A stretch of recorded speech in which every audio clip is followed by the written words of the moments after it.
আমরা বিএনপি না, দলীয় সম্পর্ক খুবই কাছে। কিন্তু হ্যাভিং সেড দ্যাট আমরা ভিন্ন দল। এই যে হাসিনারা যারা পলাতক সরকার, তাদের দোসররা এখন অনেক ধরনের ষড়যন্ত্র করে চলছে, এভরিডে করে চলছে। এবং আমার দলের পক্ষ থেকে আমরা বিশ্বাস করি যে আমাদের ঐক্যটা ধরে রাখা এখনো অত্যন্ত গুরুত্বপূর্ণ। আমরা কাজ করে যাচ্ছি আগামী নির্বাচনে যেন আমরা ইনশাআল্লাহ ৩০০ আসনে ভালো প্রার্থী দিতে সক্ষম হই। আমাদের কিছু পরিকল্পনা আছে। আমাদের চিন্তাটা হলো যে আমরা যদি ৩০০ আসনে ভবিষ্যতের ভালো ক্যান্ডিডেট দিতে পারি আজকে, তাহলে আজকে তারা পরিচিতি বাড়াবে, তারপর ৫ বছর তারা কাজ করবে। ৫ বছর শেষে যে তারাও এখন যেমন কিছু সংখ্যক সিটে আমরা অত্যন্ত আশাবাদী, ৫ বছর পরে যে অনেক সংখ্যক সিটে আমরা অত্যন্ত আশাবাদী হতে সক্ষম হব, এবং হয়তো ১০ বছর পরে যে ৩০০ আসনে জয়লাভ করার মতো আশাবাদী আমরা থাকবো। সো আমরা এই পরিকল্পনা নিয়ে কাজ করছি।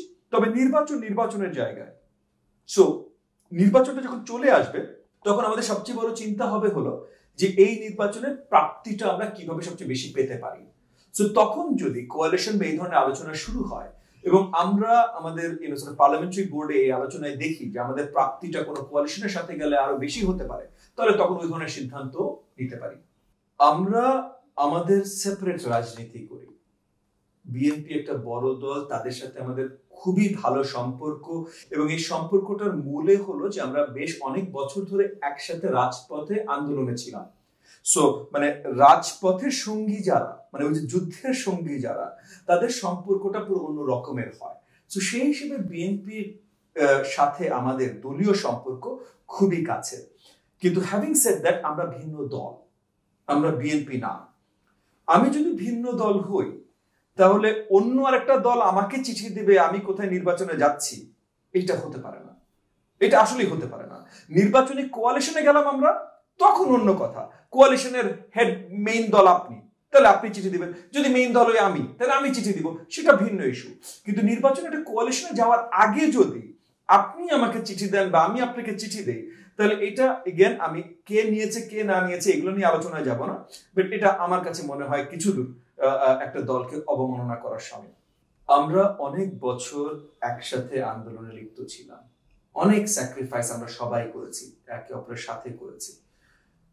তার আগে, তার পরে এবং ওই সময়গুলোতেও আমাদের কারোর কোনো ভুল ত্রুটি হয়নি তা না, পরে যেও হবে না তা না।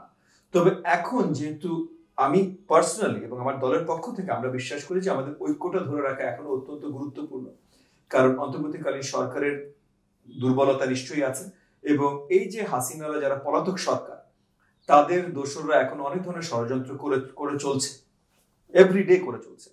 সো এগুলোকে সঠিকভাবে আটকে দেওয়ার জন্য আমাদের ঐক্যটা ধরে রাখতে হবে, এবং এই ঐক্য ধরে রাখার কারণে এখন আমি চাই না কারোর কোনো নেতিবাচক কোনো কর্মকাণ্ড নিয়ে, মানে স্পেশালি আমাদের ভেতরের কারোর কোনো নেতিবাচক কর্মকাণ্ড নিয়ে বড় থেকে আলোচনা করা।